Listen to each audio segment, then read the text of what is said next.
let me give you also a bad example of influencing, how I blew up something. Yeah, and there's many I can tell you, but I'll give you something. I was a teenager at that time, and my friends wanted to go to I would say, a cheap backpackers trip to actually India. So they wanted to go, and you can imagine we were students. I remember when I was going into our parents' room, I was thinking in my mind, oh my God, my mother, she's a difficult one. She's always saying no to everything I ask for. She's going to say no. So that was my state of mind. I was already quite excited, and the emotional build-up was quite high, the emotional baggage, if you know. And I went into that conversation with that state of mind. I went in there, and both my parents were, what do you think they said? No. Yeah, I'm a mother of a teenager as well. So that's how it went. They said no. I sort of stomped out of the room, cried a lot, make a big deal out of it. But what was the outcome?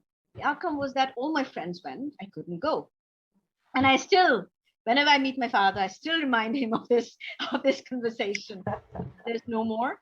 God bless his soul. But my father, I still remind him that he didn't, or they didn't allow me to do that. But long story short, jokes aside, there are a couple of things that went wrong in that I was trying to influence my parents, right? I wanted them to agree to this trip.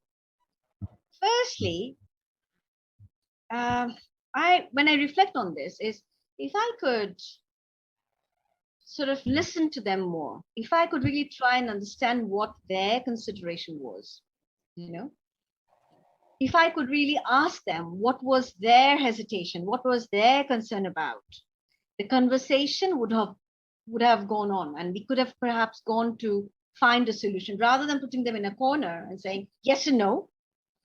If I really asked them, what is your concern? They would probably have said, oh, you're going to lower cost hotels, or we want someone senior person to go with you, or who is it going with you?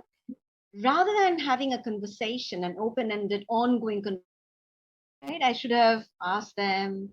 I should have taken a pause. I was not. This is a worse example of being strategic. This is not how you're strategic. So I'm saying in my defense, I was a teenager, but still. But why is it?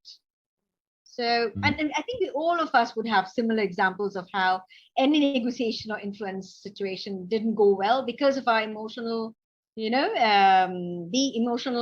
emotional senses and feelings. And it's hard to be strategic when your emotions are flying high.